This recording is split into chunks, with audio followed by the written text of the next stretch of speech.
नमस्कार. आपण पाहत आहे रत्नापूर न्यूज.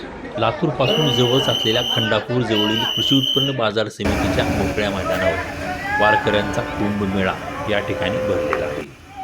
या ठिकाणी पाहू शकता की हजारो वारकरी भक्त या ठिकाणी आलेले आहेत. संतांचे कीर्तन चालू आहे. या ठिकाणी आलेल्या हजारो बाहेरगावून आलेल्या वारकऱ्यांच्या भक्तांची भोजनाची व्यवस्था या ठिकाणी करण्यात आली आहे.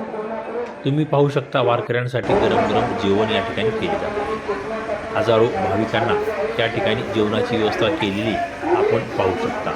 या वारकऱ्यांना जेवणासाठी लागणारे लोणचं, शेंगाची चटणी, कारल्याची चटणी, भाकरी, चपाती बाहेर गावाहून भक्त पाठवत असल्याचे या ठिकाणी बोलताना सांगितले.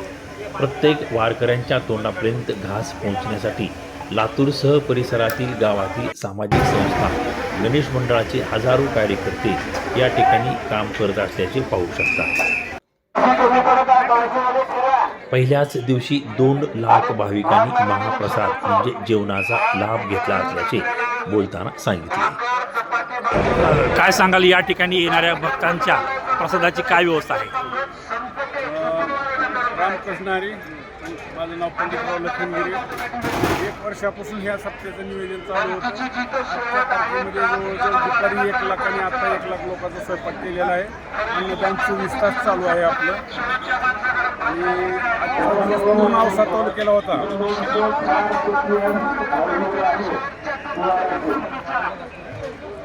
आजच्या दिवस भक्तीचा पूर्ण औसा तालुक्याने जवळजवळ आले तरी 6 ते 7 लाख भाकरी आपल्याला केलेल्या आहेत. त्यामुळं अन्नदान सुरळीत चालू आहे. सगळं कार्यक्रम व्यवस्थित चालू आहेत. काही अडचण नाही. सर्व भाविकाला आमची एकच आव्हान आहे, सगळ्यांनी एकटावून व्यवस्थित सोय बघून जावं असं आमचं. या ठिकाणी वाढणारे स्वयंसेवक जे आहेत,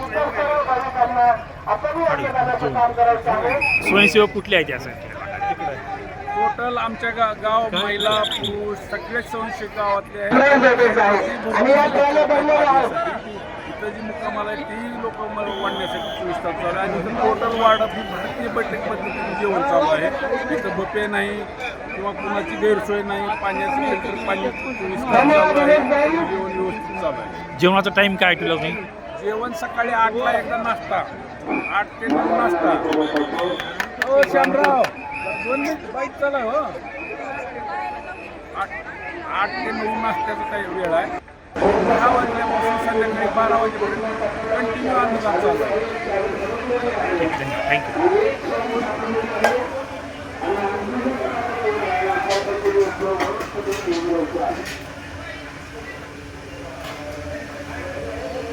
एवढं जायचं शेजारचं काढायचं होतं.